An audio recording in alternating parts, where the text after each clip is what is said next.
Of this forum. I'll say a word of introduction for their outstanding CEO, Pat Daniel, in just a moment. The Canada Institute is committed to advancing a very vigorous dialogue on the key issues in U.S.-Canada relationship. You all would agree, I'm sure, that few issues are so critical and demand so much attention as energy. The exchange and transport of energy resources between the United States and Canada is a vital cog in both of our economies. We depend on it, and we depend upon a vast infrastructure to facilitate the operations of our energy sectors. Yet efficiency is not what it might be.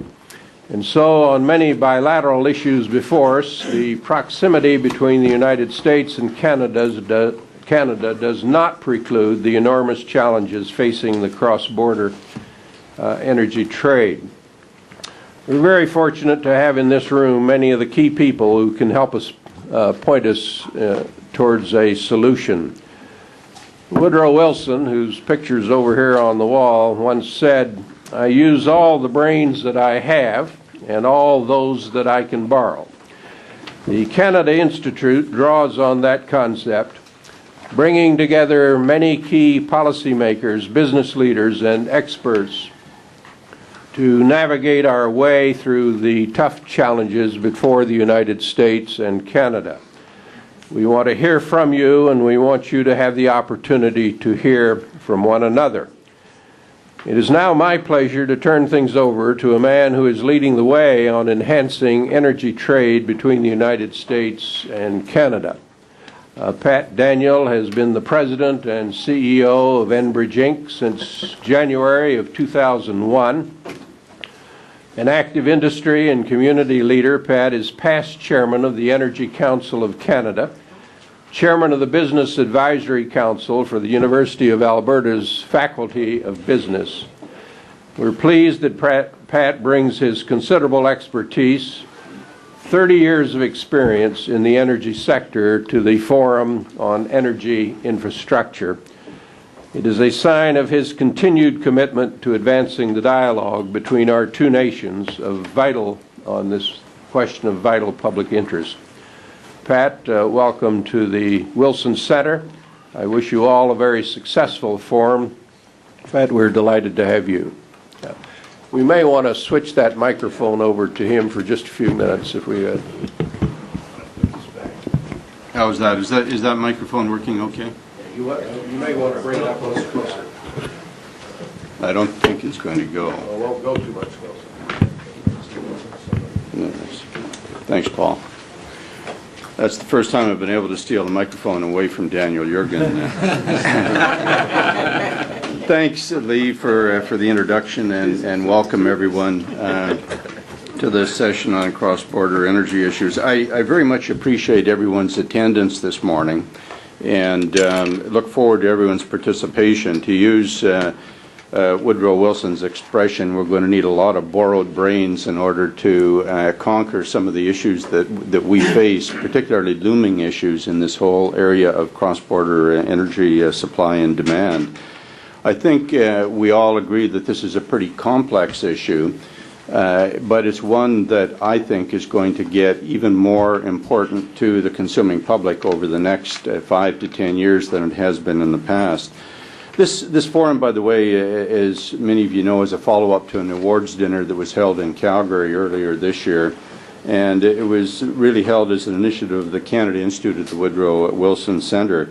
The Calgary Forum was held to underscore issues around cross-border trade between Canada and the U.S. and ways in which we can facilitate improvements in what is already quite an effective system, but improve the cross-border issues to develop a more fully integrated North American business community than the one that we have today. So it was held, again, talking about general business issues, not specific to oil and gas or energy infrastructure. And, of course, that is what we want to focus more specifically on today, is energy infrastructure and energy supply-demand issues cross-border. And also the emphasis today is going to be even more pointed. It'll be more towards natural gas, although Many of the issues we talk about will apply to oil, to electricity, and other forms of energy. Today, I think we want to focus primarily on natural gas. As you know, we've got a very distinguished panel, and I don't want to take a lot of time before we introduce them. To spur discussion, we've had a couple of very interesting papers prepared, as you know, one by Daniel Yergin from Cambridge Energy Research Associates and one by Paul Ziff from Ziff Energy Group. Daniel, of course, preparing his from the U.S. perspective and Paul from the Canadian perspective. We think they provide very good background for some of the discussion we're going to have today, and hopefully you've had an opportunity to have a look at those. I think they've come at this subject from a little bit different perspectives, as you would expect. On the other hand, there's a lot of common ground in what they've put together. And that's because I doubt that there are many of us around this table that would disagree with how critical it is to continue to ensure security of supply in the area of energy for North America over the next number of years. And I don't think any of us would disagree on how critical to the development of the economies of our countries energy supply is, and effective and efficient energy supply. So therefore, I think there's a lot of common ground in what's been put together. And if we narrow this down to the gas business, I think there's even more commonality in that they tend to agree that either it's the Gulf Coast or conventional gas from Western Canada or LNG or northern gas or coal bed methane that would appear to be the solution to some of the upcoming crunch that is referred to. Unfortunately, though, in addition to agreeing on what those opportunities are, I think they and many other observers agree on the basic roadblocks that we have as well. Without cross-border cooperation on a number of energy issues and streamlining of the approval process and a genuine commitment, and we'll talk more about that word later on, but a genuine commitment to develop those energy resources, I don't think the supply is going to be available in time to prevent shortages, which will create higher prices, it will create price volatility, and it will create a lot of consumer ill will. I definitely think we're marching down the path towards that, and the only thing that's going to save us is going to be a number of warm winters. But give us a cold winter, and I think that we're in for a real price shock and a lot of price volatility on the natural gas side. So when we talk about a number of these issues today, I hope we can do more than just agree on the problems, because, again, I think if we went around the room and surveyed, we would all agree on what the problems are. I hope we can come up with some recommended actions, some things that we can carry away for either policymakers, for the academics in the room, for the industry leaders in the room to take actions on that really will address problems. Obviously, the effective supply of natural gas in North America has a lot to do with the success of our respective economies, so very important that we do that. Just to give you a little bit of background as to why Enbridge is so involved in this issue, we're a major transporter of crude oil and natural gas, generally speaking out of Western Canada and into the U.S. So we've got first-hand knowledge of these cross-border energy issues and have had for many years now. We've been in the crude oil pipeline business for over 55 years and moved the majority of Western Canadian crude oil into the U.S. I'm sure it would surprise particularly the Americans in the room to find out that our pipeline alone provides 10% of the U.S. supply of crude oil. And Canada is the largest provider of crude oil to the United States. Not Saudi Arabia, not Venezuela, not any other Middle Eastern country, it's Canada. Very important trade that I think we take for granted. So as a company that also has an interest in northern gas pipelines, in LNG development, in gas development in other regions in North America, we find at Enbridge that approval processes are simply taking too long. And when I refer to approval processes, I don't just mean the formal process around a FERC or an NEB application or a state or provincial application, but just the whole process from project concept through to startup. It is simply taking too long. So I think we're heading for some real energy problems unless we find solutions to this. And I think that we need a broader, more North American perspective as we look at energy development instead of this kind of what's in it for me approach that seems to surround every single energy infrastructure project that we try to develop. I think Daniel pointed out in his background material that the North American gas industry has delivered very, very reliably and at relatively stable and low prices for a number of years now. So we're talking about a success story and trying to improve on a success story, and often that's difficult to do. When things are going well, it's hard to get people off center to try to make them even better. But this has been a real success story between Canada and the U.S., particularly on the natural gas side. But I think that the shortages that we're facing on the continent now are going to place limitations on us. The limitations in the resource base itself is a major concern. There's a significant time lag now in trying to get new frontier and new developments underway. And I think we need some new policy making that really is very different from what we've had in the last couple of decades due to the changed environment, particularly this very tight supply. So there are a number of implications of delay in addressing the problem, and an INGA study, which Don Santo would be very familiar with, concludes the delay of just 2 years would cost U.S. consumers about $200 billion by 2020. And this is a delay in 2 years in totality in terms of getting gas projects on stream. So having that infrastructure in place, if we set it back 2 years, we're talking about a couple $100 billion worth of impact on end consumers in the U.S. So that's why I think streamlined regulatory and approval processes are so important. And I think some of the steps that have been taken, and Paul Ziff summarized these in his background paper, particularly with regard to the Memorandum of Understanding between the FERC and the NEB, and I congratulate Pat Wood and Ken Bowman for having put that Memorandum of Understanding in place, is a very good first step. And you know, Ken Bowman mentioned to me as we were chatting before we started this morning, we're all ready for an application. And I said, well, you know, Ken, that's the problem. The informal process around even getting to the formal application process now is so tedious, we can't even get an application in front of you to review. So I think it's very important the head start that these two agencies have got on trying to promote more cooperation between Canadian and U.S. regulators. However, the national regulators aren't the end of the story by any means. There are more agencies that we have to deal with, whether they're at the provincial level or the state level, local levels, and often their consent is required for projects, and therefore it takes more than just an NEB and FERC agreement in order to get things going. So I think the result too often is that very little gets accomplished, and project approvals tend to drag on indefinitely. And I'm saying this not from the perspective of somebody trying to develop infrastructure projects, but somebody representing the largest group of end consumers in Canada through our gas distribution franchise. And those customers, I think, are really the ones that are suffering from the slowness in terms of getting new capacity on stream.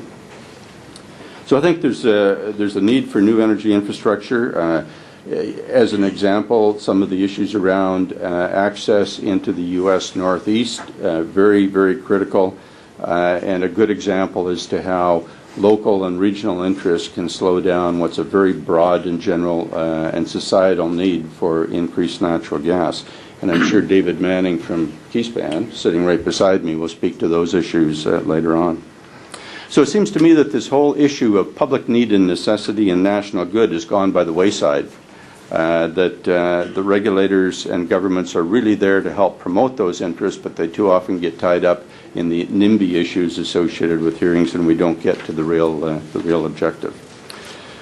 So to conclude, I'm very much a believer in the power of markets. I think that shortages need to be resolved by markets, and over time that will happen, but only if we have an environment of cooperation and reasonable project approval processes in order to be able to make the market work. Otherwise, when we see those demand signals, we can't get supply on stream fast enough due to the delays. And I think all of us in industry whether we're policymakers, regulators, elected officials, we need to work quickly to address some of the current natural gas shortage issues in North America, and hope that we don't have a cold winter soon before we get some things straightened away. So thank you very much, and let me now turn it over to Robert and his panel. Thank you very much, and good morning, ladies and gentlemen. My name is Bob Ebel, and I chair the Energy Program at the Center for Strategic and International Studies, and it's my pleasure to serve as your moderator today. Given our time constraints, I'm going to dispense with going through our speaker bios. They're in your package. If I were to ask most Americans what foreign country is the leading supplier of oil to the U.S., the common answer is Saudi Arabia. Saudi Arabia today stands in fourth place as a supplier of oil to the U.S. Canada's number one, followed by Mexico and Venezuela. During January through May of this year, Canadian oil exports to the U.S. averaged almost 17% of our total oil imports. And over the years, these exports have been increasing both in volume and in relative share of our market. But neither do Americans know that Canada provides some 16% of the natural gas we consume. But gas deliveries from Canada to the U.S. declined last year. And totals for the first 5 months of this year are marginally below the comparable period of 2003. And as our demand grows, and this demand growth is going to have to be met through imports if we don't take action on the demand side, we're going to look to Canada for more and more oil. But can Canada respond? Can they maintain their market share? Can they even maintain the absolute volumes that they're sending south? What challenges face the Canadian leadership to its oil and gas sales to the U.S.? Physical limitations, governmental policies, environmental constraints.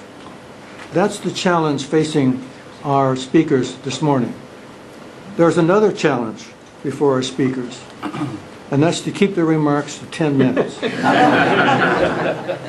Now, Dan is going to set the example for the rest of the people.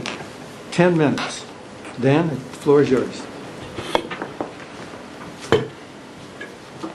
Don't start counting until I start speaking, please.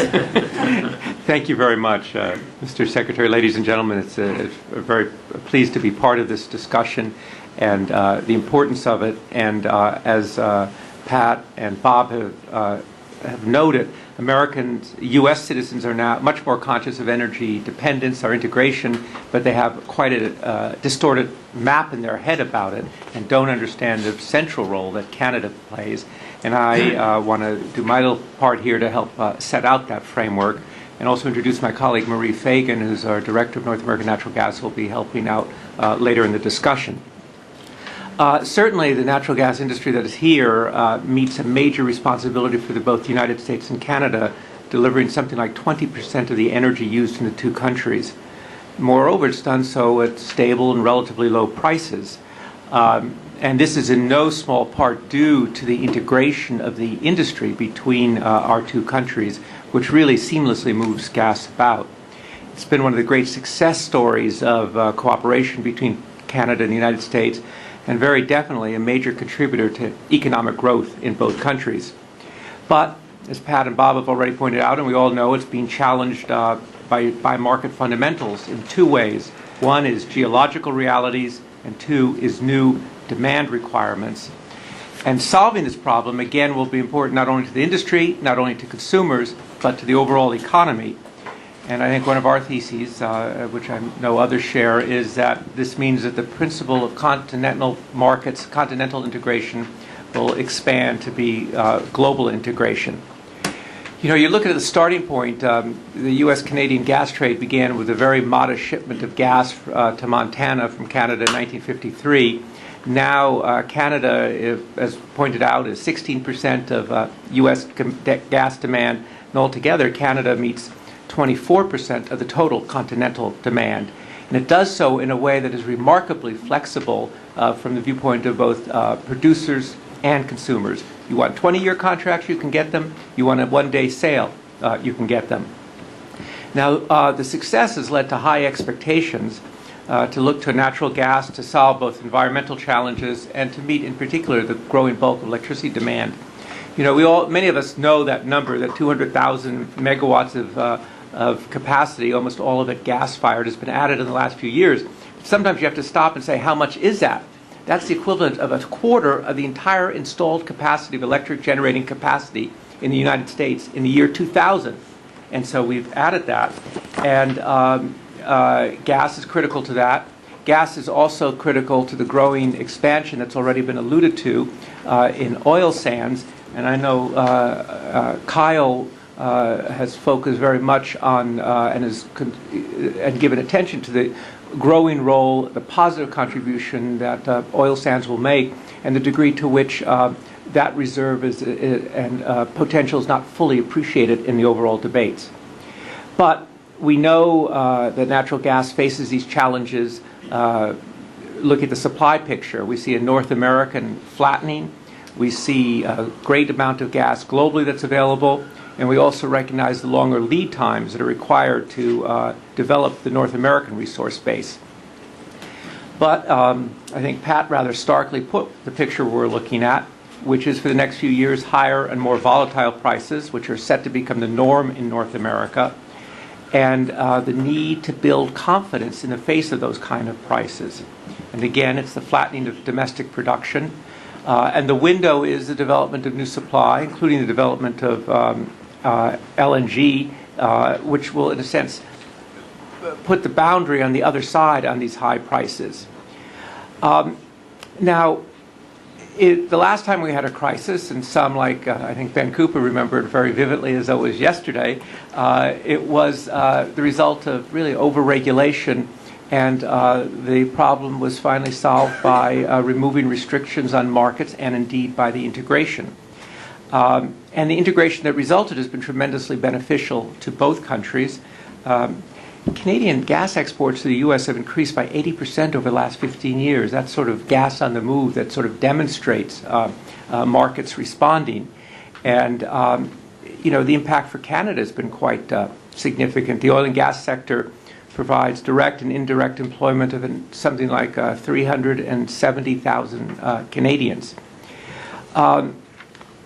But clearly the shortage, and it is a shortage that we're looking at now, is different from the 70s. Then it was restrictive regulations. Now it's the resource base. We have a highly interdependent infrastructure, as Pat sketched out. But although there are differences, and again, those like Ben and others who remember vividly previous energy issues will know that one of the lessons of the crises of the 70s and then and others, there's a very useful guide for both publics, policymakers, and companies. And perhaps the first rule when confronting an energy issue is do no harm. And don't respond with just more regulations, which is, of course, the tendency. We see prices between 2004 and 2008 approximately 2.5 times higher than the average price level of the 1990s. We're looking at the longest sustained high real prices in the history of the gas market. So there's plenty of room for concern, as already noted, but what we also can see is the fears, but we also see that there's a lack of not only focus, but political consensus on how to provide relief to the market. And one of the things that we worry about is an unvirtuous cycle that may ensue, where higher prices breed suspicion and indecision, hampering the development of the new prices the new supplies that are needed to moderate prices. In a recent study we did called Charting a Path, Options for a Challenged North American Natural Gas Market, we at CIRA tried to identify some measures that can be used to deal with the price volatility. One is effective customer education and flexible gas procurement mechanisms by utilities. A second is some greater fuel flexibility in the power sector. Third is hedging and process efficiency by industrial users combined with the re-examination of capital investment plans. There needs to be a resolution of the mismatch between short-term contracting and the need for those longer-term commitments to underpin new natural gas infrastructure. And something that I think everybody would echo in this room, public education and explanation of the gas industry. Access will be a big question. Resources are currently either off limits or remote or heavily encumbered, and we have to find a better way. As some of you know, it's not only a question of what's off limits, but it's the regulatory delays that by some estimates have doubled for some parts of in North America, particularly in the United States.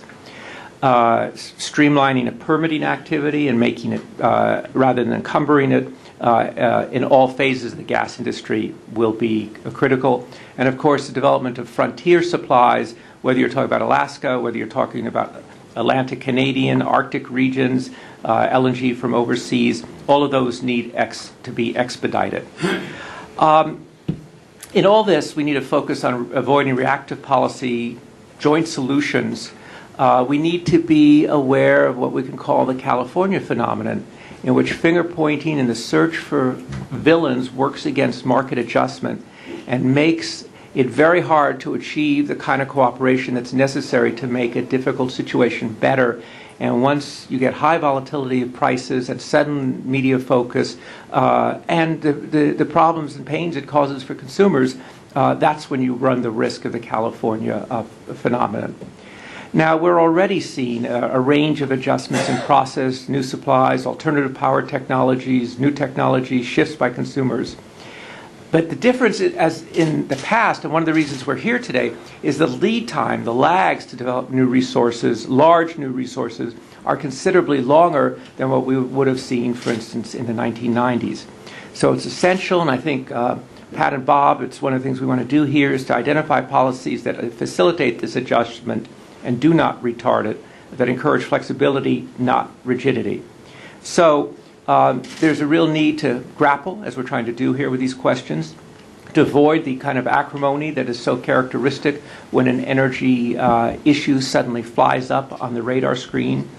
And it's also clear that there are critical decisions, some implemented perhaps for just a few years, that could provide some real relief for consumers in the coming years ahead, and ensure natural gas's place, a place that it has earned over the last decades as a long-term fuel for economic growth and environmental quality. And as Lee Hamilton, as Pat, as Bob have all said, the need and the fundamentals are all too apparent. Thank you. Thanks, Dan. Paul, do you have a PowerPoint? No, I'll be going solo, I think. Well, welcome. Nice to be participating here. In preparing for this paper and presentation, I decided to interview about 15 senior leaders, some of whom are somehow all on my right. Pat Daniel, Hal Quisley, Don Santa, and others who I appreciate their contributions, including the former Premier Lougheed of Alberta, who truly was a visionary.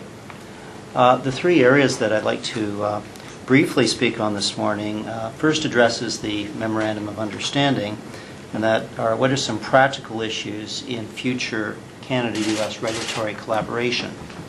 And going a bit broader, as Dan did, speak a bit about which new gas supplies will be the focus of collaboration, because some of them will be dealt with within our own countries, and third, briefly, on national energy policy. As has been mentioned, the Canada U.S. trade has been running very smoothly. The NEB's cost of service approach actually had some origins in the FPC's approach. And the last major project, the Alliance Pipeline, about 5 years ago, is generally agreed to have proceeded quite well on both sides of the border. One gap that still exists is the lack of similar and consistent tolling for some of the gas pipelines that are binational. In speaking with the sponsors of new projects about what they want from the regulators, they want to minimize duplication, better scheduling, that's to say reduce cycle time, streamline the process, and a path with more certainty. Taken together, this amounts to reducing cost and regulatory risk. Now, when we look at the two major regulatory agencies, I think it's important to note that their responsibilities are not the same. There is overlap in regulation. The NEB, though, has a number of technical functions, particularly regarding supply and markets, perhaps similar to the EIA. and FERC has a major role in power that the NEB does not have, not to mention the small issues like California and Enron. Now that political exposure of FERC is perhaps reflected in the fact that it's based in Washington, while the NEB moved from Ottawa to Calgary about a decade ago to be closer to most of its stakeholders. How far can cooperation go? Communication regarding more coordinated timing and agenda setting is a prime area. When I did my interviews, I was kind of surprised to find out that this actually started informally a decade ago. So there's been a lot of groundwork prepared by the staffs of the two agencies. One of the main areas for expediting, I think, could be joint submissions and a joint technical conference to review technical and scientific evidence, for instance, regarding steel and perhaps permafrost for the north. It's perhaps an interesting note that most of the Canadian pipelines have been put in place several decades later than the American pipelines, which were largely post-war. So perhaps curiously, the Canadian standards may be more contemporary for new projects. Regarding supply and markets, as Pat Daniel referred to, one of the key issues, which now goes down to the state level, is there was the unbundling of LDC markets. And that's to say the residential and commercial sectors were split off from the traditional LDC supply. And the question is, how do we put that back together again, not formally, but that so long-term contracts can be let in order to make some of the new projects go. One intriguing area of potential collaboration would be joint hearings. Now in this regard, the process is not the same. FERC relies more on ALJs, and perhaps a bit less formal approach. For the NEB, each hearing is presided over by board members, and some of the hearings are quite long. As I mentioned also, in terms of the politics, the FERC members, by definition, represent both parties, and the NEB tends to be bipartisan with a number of the members, including the current chair, coming up from the staff levels.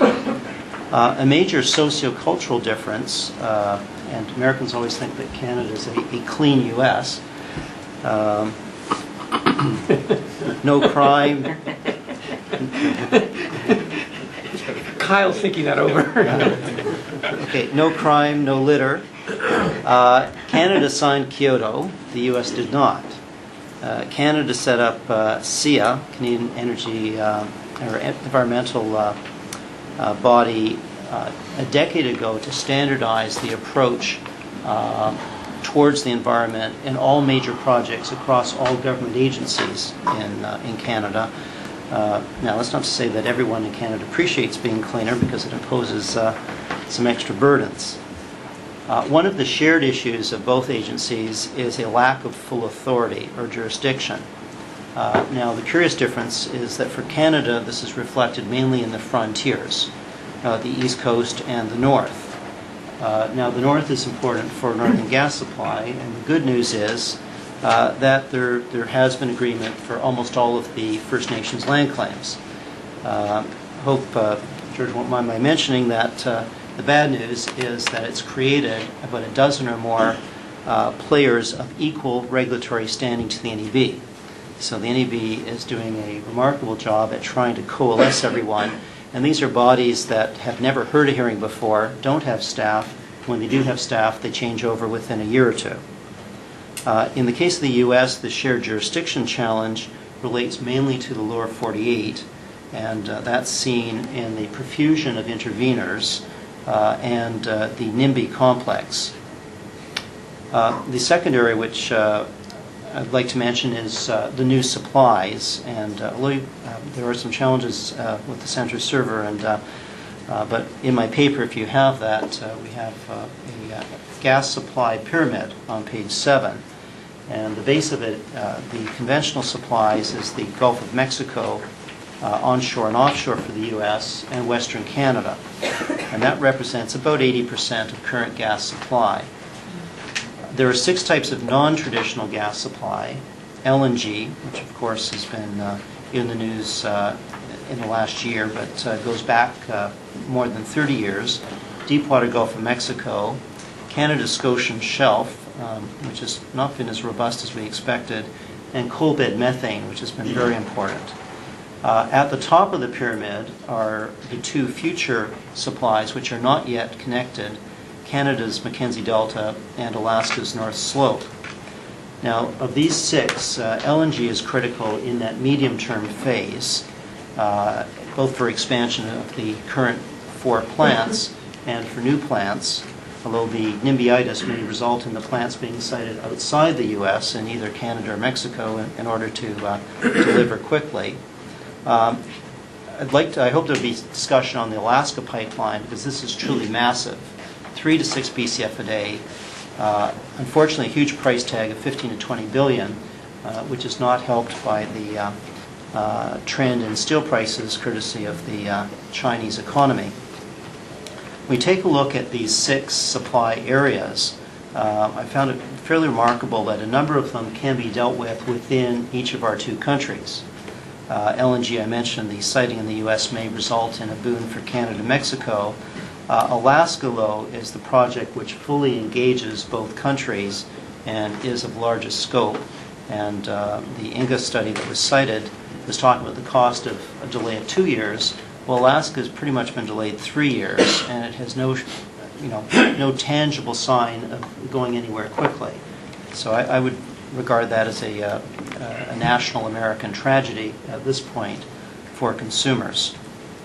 Another aspect is the the complexity of both the regulatory side and environmental. And we would regard 5 of the 6, everything except Deepwater Gulf of Mexico, as being more complex for regulation and environment than the existing supply. The last area I'd like to touch on is the U.S. energy balance, of which there's a chart on page 10 showing the U.S.'s role or balance for oil, gas, and power. And of course, the large majority of oil is imported. Gas is around 20% and increasing rapidly, and power is probably more an issue of getting it within the right part of the country.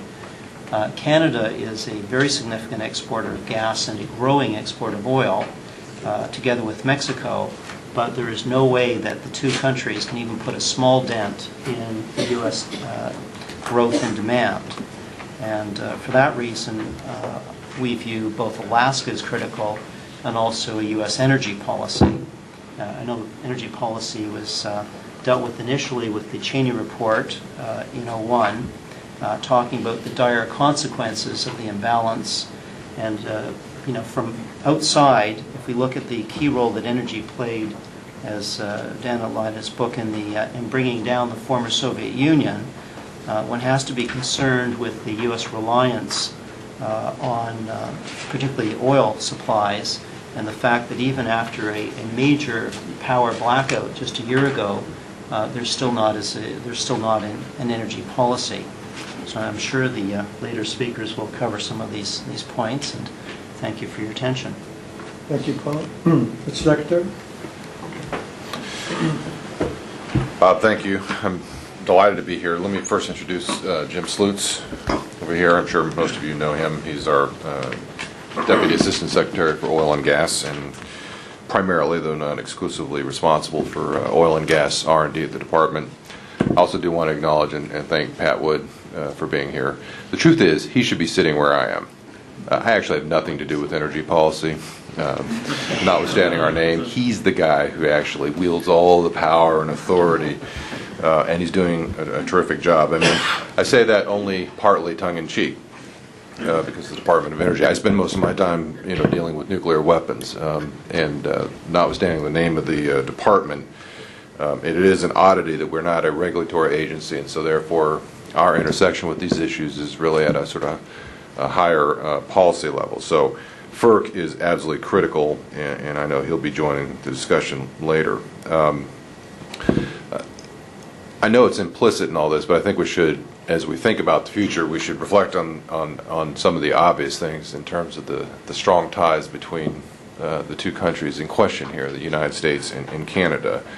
No two nations on earth do more trade with each other than the United States and Canada. And we're focused on the energy integration, but of course the ties that bind us together extend to all kinds of things internationally, promoting democracy, human rights, working on environmental issues, and then obviously in recent years we're very grateful for Canada's participation in the international security situation in Afghanistan, for their support for reconstruction in Iraq, and obviously we're working closely together in the war on terror. And the energy market is a reflection of a much deeper, longer lasting tie between our two countries that I think bodes well for the future and how we think about energy. Although I doubt there's any disagreement, certainly not with anybody who's spoken before, and I suspect no one who will speak later, on the need to get on with this at this point. We have kind of taken our eyes off the ball when it comes to energy, and we cannot afford to miss the opportunities that are right around the corner. In terms of energy integration, we're talking about, one way to look at it, one metric would be think about it in terms of 35 major natural gas pipelines that are cross-border, 22 petroleum, that is crude and product pipelines that are cross-border, 38 major transmission lines, another 50 or so smaller, lower voltage transmission lines. There's a lot going on in terms of energy, and I won't duplicate what the previous speakers have said, except to say that Dan and Paul have laid out, I think, in detail in their papers very well just how meshed we are together. At the governmental level, that same kind of intermeshed work is taking place. Well, Kevin, good timing. You missed the best part. I actually the people had tears in their eyes. I was so eloquent. But, this is the boring part now. We have, really predating the U.S.-Canada Free Trade Agreement and NAFTA, there have been energy ties that have gone back at the government-to-government level a long time. And we obviously do a lot of work with NRCan, and let me just say I'm delighted that George is here. George is my counterpart in Canada, obviously, and he and I work very closely together, and we spend a lot of time talking about the oil sands in Alaska and other issues, and we spend a lot of time working together on the task force that we each supervised in our respective countries for our departments in terms of the blackout of August 2003. And as has already been referenced, we're very pleased about the MOU that FERC and the NEB have entered into, and that bodes well for the future. The President in 2001 issued an executive order, President Bush issued an executive order telling us to streamline the cross-border permitting processes. And I won't dwell on what it is we need to do, because I think there's a lot more expertise, as I said, with FERC, and Paul has some good ideas, and I'm sure there are people here who actually live this, who can figure out a way to move forward, except to say that just as a general policy level, there are really four big issues, I think, in front of us in terms of government policy, and number one has to be the regulatory permitting approval process in both countries, each in terms of their own specific jurisdictions, and then the two countries' governmental organizations working together. The second major issue that I see in front of us is really one about research and development. The two governments work very closely together on a number of projects. One of them is the International Partnership for a Hydrogen Economy, where we in Canada and other countries in the EU are working to leverage the R&D that's taking place in all of our countries in a way that gets us to the goal that, as President Bush put it, gets us to a hydrogen economy and gets us to the goal of a child who's born today being able to drive a hydrogen fuel cell vehicle by the time that they get a license. And there are a number of other environmental projects that we've worked on together, but they're beginning to coalesce around the need to focus on greenhouse gas emissions. And while, as has already been noted, we have slightly divergent paths in terms of what the framework might be that we're working within, there's enough taking place that's in common in both countries that we absolutely have a lot to do and a lot to share when it comes to shared R&D technology projects. And so, for example, George and I were just in Melbourne, Australia, at the second annual Carbon Sequestration Leadership Forum, where one of the major projects that we were announcing internationally was the Weyburn project, where we'll take some CO2, pipe it from North Dakota to Saskatchewan,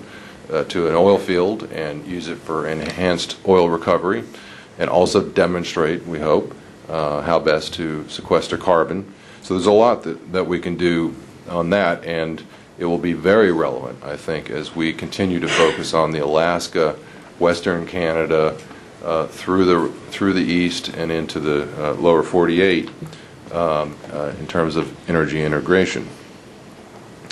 The third issue is one that's already been noted, which is the problem of natural gas. I think Pat Daniel did not overstate it. We have a serious crunch coming.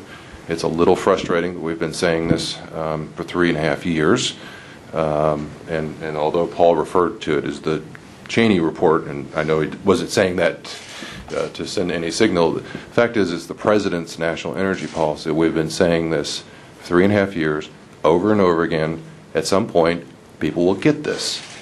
When we said there are going to be blackouts, when we said that there will be gasoline price spikes, when we said the natural gas was declining and would increasingly become higher priced and more volatile, we meant it. And at some point, the political process is going to wake up that these things that have occurred, that we've all actually lived through in the last few years, mean something. And unfortunately, they could mean a signal of even worse energy times ahead of us. And so we need to get our act together. We need all the gas we can get. We need LNG. We need the Mackenzie Delta. We need the North Slope gas. We need to build these pipelines. And we need to work together to ensure that we accomplish those goals. The last issue I would just highlight is the one that Dan referenced earlier, and that's the oil sands.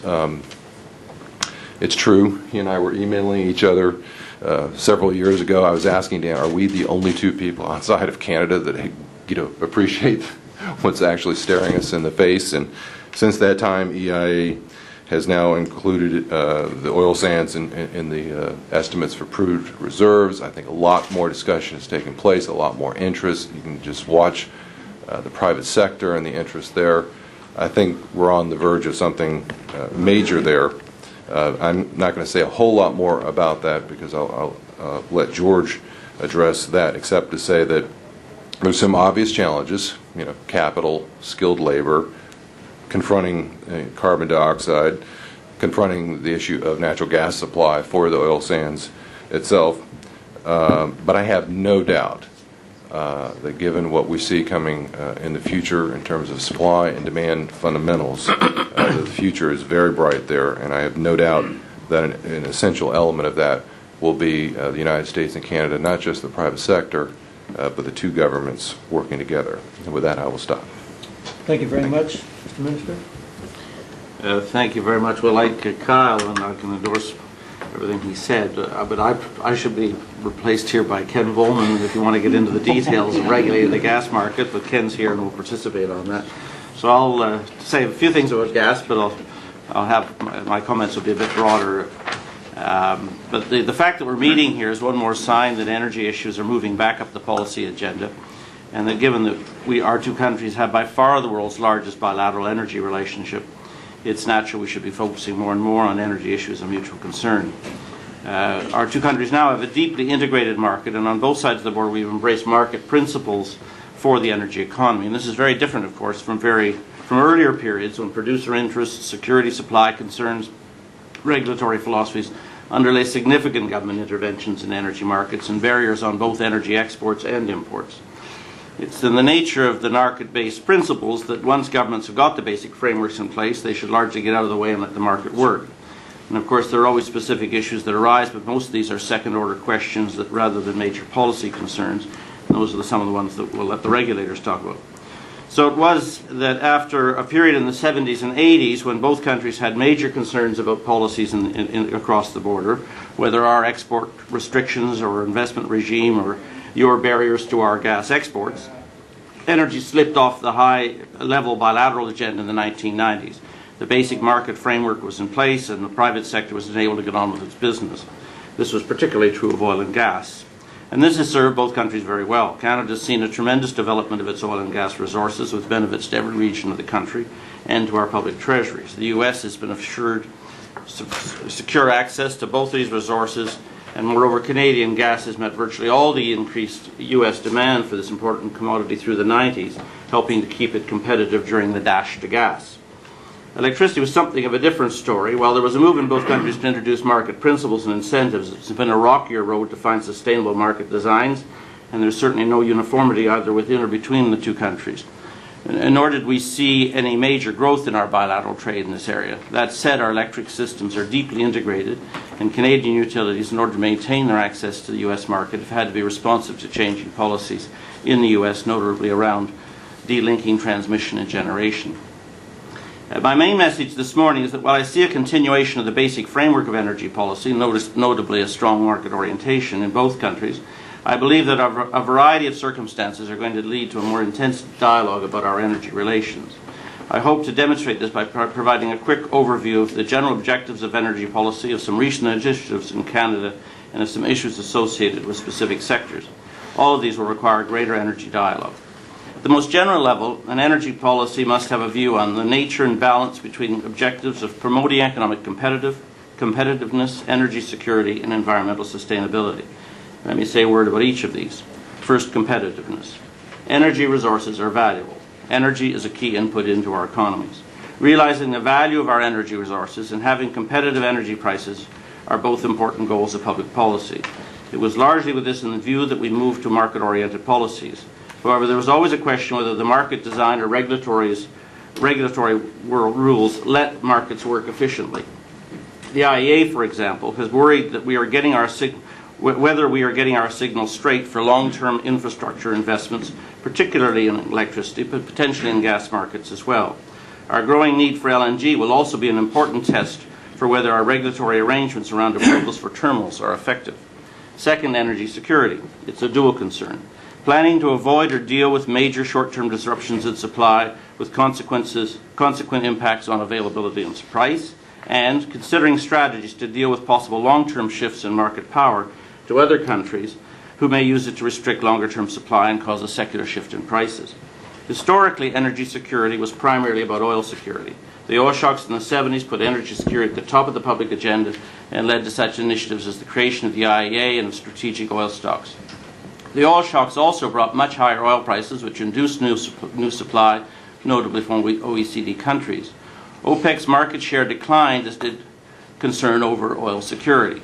That is now changing. Oil production in all OECD producing countries except Canada is now declining, at a time when oil demand globally is on a trajectory of fast growth. OPEC, and the Middle East in particular, will inevitably become a more important source of oil supply. There are also energy security issues associated with our projected dependence on LNG, with potential threats of terrorism to energy infrastructure, and with the reliability of our electricity systems. Thus, energy security is certain to require more public attention. What might this mean for Canada U.S. relations? Clearly, the U.S. will be interested in any possibility of increased Canadian supply, particularly of oil. This will bring an increased focus on the oil sands, to which I shall return. On the face of it, energy security should be less of a concern to Canada than the United States, because we are, and we will be for the foreseeable future, large net exporters of both oil and gas. However, it is only partially true, because our energy consumers would feel any major supply or price shock, just as our economy generally would be caught up in any macroeconomic slowdown brought by an energy crisis. Third, there's sustainability, which is increasingly important as a pillar of energy policy. It was the central theme of the recent World Energy Congress in Sydney, and it features in any serious discussion of our long-term energy challenges. Clearly, climate change is the central issue here because it goes to the heart of our use of fossil fuels. Both Canada and the U.S. recognize the challenge of climate change. We share a commitment, as Kyle was saying, to substantially enhance R&D, to reduce our use of fossil fuels through greater efficiencies and carbon sequestration, as well as through alternative fuels. At the same time, we took different positions on the Kyoto Protocol. Our adherence to Kyoto has led to a series of policies and measures in Canada, which we shall renew and update. These include seeking an agreement with auto producers on greater vehicle efficiency and developing a regime to govern the emissions of our large industrial emitters. We believe we can successfully do both these things, but they will require particular attention to competitiveness issues and the functioning of our highly integrated economies. Climate change is, by its nature, a long-term and global challenge, and both countries would benefit from working together in addressing it. These three major objectives of energy policy are widely accepted. There's also potential synergies between pursuing energy security, less environmental impact, and greater competitiveness. Recently, our federal and provincial energy ministers have endorsed a continuing of a dialogue focusing on three issues: regulation, particularly environmental regulation, energy efficiency, and energy research and development. My minister, the Honourable John Efford, has made improving Canada's regulatory regime a personal priority. This is strongly supported by the Prime Minister, who just last week received a major report on smart regulation in Canada. In the energy sector, we had a roundtable for the Atlantic offshore. We have had focusing on performance-based as opposed to prescriptive regulations, and on general concurrency and coordination between regulators to make our approval times competitive with those internationally. We are also working with our environmental regulators nationally to bring greater predictability and transparency to their processes and to use risk-based assessments to focus effort on higher risk, potentially higher impact items. Energy efficiency is also getting a good deal more attention in Canada. This is driven by our analysis that there are many economic efficiencies that are available, which make them the most cost-beneficial way to lower greenhouse gas emissions. As well, our provinces are increasingly focused on using demand-side measures as a key part of the mix for meeting their future electricity needs and lowering gas demand. Energy R&D is a priority for two reasons. Reaching an energy economy that is sustainable over the long term is going to require deep transformation through new technologies, and you're familiar with that. At the same time, there are new challenges because of the nature of our resource base, where easier conventional resources are diminishing in importance. Challenges such as the oil sand, non-conventional gas in the Arctic. All three of these areas can involve dialogue and cooperation between Canada and the United States, and we're actively engaged on the technical issues that Kyle mentioned, as well as fourth generation nuclear. Bilaterally, we have excellent cooperation in that area. Now let me turn briefly to the key issues in our bilateral relationship, and I'll start with gas because it's the particular focus here. It became the fuel of choice in the 80s and 90s because it was the cleanest of the fossil fuels, comparatively cheap and faced relatively few regulatory and economic barriers to new capacity. However, cheap natural gas is now a thing of the past in North America, and it's not yet a global market, and North America has become the high-cost regional gas market in the world. We face a long-term supply challenge to meet our demand at competitive prices and all the potential squeezes that have been mentioned. The major issue is whether and when there will be enough LNG infrastructure to supply North America in a way that would let LNG prices determine gas prices in our market. Now, while Canada provides about 16% of U.S. natural gas demand, our role as the incremental gas supplier to the United States appears to be over. As has been mentioned, our net exports to the U.S. declined. It was about 12% last year. Longer term, the sense is we might rise somewhat from our current production levels, but that growing Canadian demand is likely to lead to a slow erosion in net gas exports. However, we should remain a very large exporter to the U.S., and our focus needs to be on bringing on new supply. For the federal government, the most immediate focus is on the Mackenzie. We are expecting producers to file their application any day for a pipeline that could take 1.2 to 1.9 BCF a day, and it would open a major new gas province in our north. While the process in the north is complex, and I absolutely agree with Paul on that, we have developed a coordinated plan. Ken Woolman played a key role in that, and timetable. And we have, very unusually, a ministerial committee in Ottawa which meets regularly to review all the issues. They're not mainly policy issues, but all the issues that require bird dogging to keep that project on track. Longer-term coal bed methane-type gas offers significant new supply possibilities, and governments will need to work with industry on some of the technical challenges there. We're also very supportive of seeking, and we're looking at lifting the moratorium off British Columbia. and there's possibility of new gas off Newfoundland. Canada is also supportive of seeing the Alaska pipeline proceed in a timely way with an appropriate economic framework. And we are following developments in Alaska and Congress in this regard and preparing to be ready with a clear regulatory framework. As this project matures, it will require high-level attention in both our governments. There are at least 8 proposals for LNG terminals in Canada, 3 in Nova Scotia, 1 in New Brunswick, 2 in Quebec, and 2 in BC. Typically, they won't all go ahead. Typically, they will either supply the U.S. directly or free up Canadian supply to supply the U.S. We may find that the local reception for such terminals is better in parts of Canada than on the U.S. and east and west coasts, and there may also be some logistical and cost advantages to east coast locations that are substantially closer to North Africa and the Middle East than our U.S. ports on the east coast and the Gulf of Mexico. Now, the big issue relating to oil is clearly oil sands, which Kyle has touched on, and I won't go into in any great depth, but just to say that the Chamber of Resources in Alberta published a technology roadmap which looks at the possibility of getting to 5 million barrels a day by 2030. And there are a number of issues there we would be glad to discuss with the United States, including particularly access to new markets in the U.S., which includes infrastructure issues, and research on upgrading and other technologies. Finally, the importance of our binational links on electricity were brought rudely to our attention in last August's massive blackout, and we've been working very well on that. Both governments endorse mandatory reliability standards, though this is stalled in Congress for now. So into the near to the middle term, the prospects on electricity are that we won't be a significant new supplier, or longer term we might be. This rapid overview gives a sense of the emerging context and issues for energy between Canada and the United States. It seems evident that we will have a lot to discuss, and today's meeting is a welcome contribution in that regard. Thank you very much, Reg. Thank you, Bob. First of all, I'm honored to be in the presence of so many of the best and brightest minds in the field of energy policy. I line my views pretty much with much of what's been said before me, but what I would like to do is add a slightly different wrinkle that I think is very important. Even in the best of times, energy is an extremely difficult and little understood business as well as industry.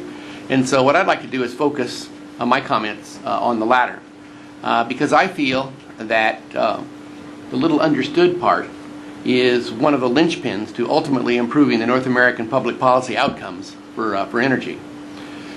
The issues that we deal with are traditionally regional and economic in nature. Yes, they've been difficult because we've all learned sort of over time how to deal with that. They become imminently more complex when you add a political dimension to them, much like what we've had here in the United States over the last number of years, where it seems each vote, each issue is going to make the difference in the political outcome of one of our houses. And then you add the subject of capacity constraints, whether it's through the infrastructure, whether it's through refineries, or whether it's through the raw material, and that brings on volatility. And I think what you have there is a clear framework for stalemate, which is really what much of we've had, and that isn't to anybody's benefit. So why did we get there?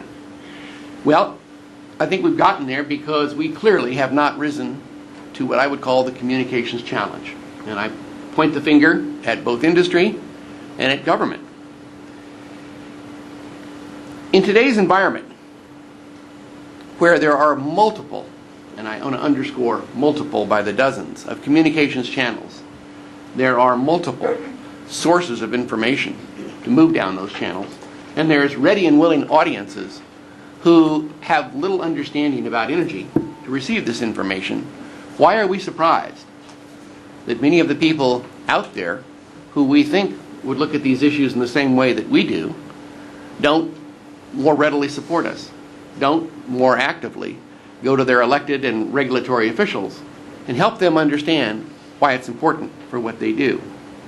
So the bottom line to me is we are in part due to our own making, looking at a disappointing and challenging picture at a time when we have some very difficult and challenging solutions to work through. I think it was said well in the very beginning, by Pat Daniel. We've always complained in good times and bad, about how difficult and how long it takes to get a permit. But boy, how many of us would be willing to give our soul to have the timetable be what it was 10, 15 years ago? It's been lengthened, it's extraordinarily complex, and the reason it's complex is because of the communications challenge that I've mentioned to you. Naysayers, opponents, if you will, well-intentioned but somewhat misinformed individuals have really, writ large, the public perception of energy. I can speak particularly of the United States, but I suspect some of it's true in part in Canada. Think about the resources that have been brought to bear to help the general public understand what energy is all about. Take another issue that starts with an E, that came into vogue, shall we say, about the same time as energy was becoming a concern, and that's concerns about the environment. One is no less than the important. But I submit to you, if you went and took a calculator and added up the number of public service announcements that are provided free, essentially over the airwaves, you would find the number dedicated to environmental messages and environmental issues many, many, many-fold greater than energy. I submit to you, if you went, which we have done through the elementary schools, and looked at the education programs, how many-fold more do you think the education programs focus on environment rather than on energy? And finally, let's look about the messages that we, the government, and everybody talks about. Energy is a business that's based on long-lived assets that require huge amounts of investment. So there's little wonder that we're incredibly precise and we're incredibly detailed in everything that we do. It's the only way you can have a chance to even get a realized return for the stakeholders to allow you to stay in business. But fact-based arguments and data have never convinced anybody in the general public to support you. The people who are successful essentially consider, how do you reach people on an emotional level? How do you motivate people to understand what you're trying to help them do?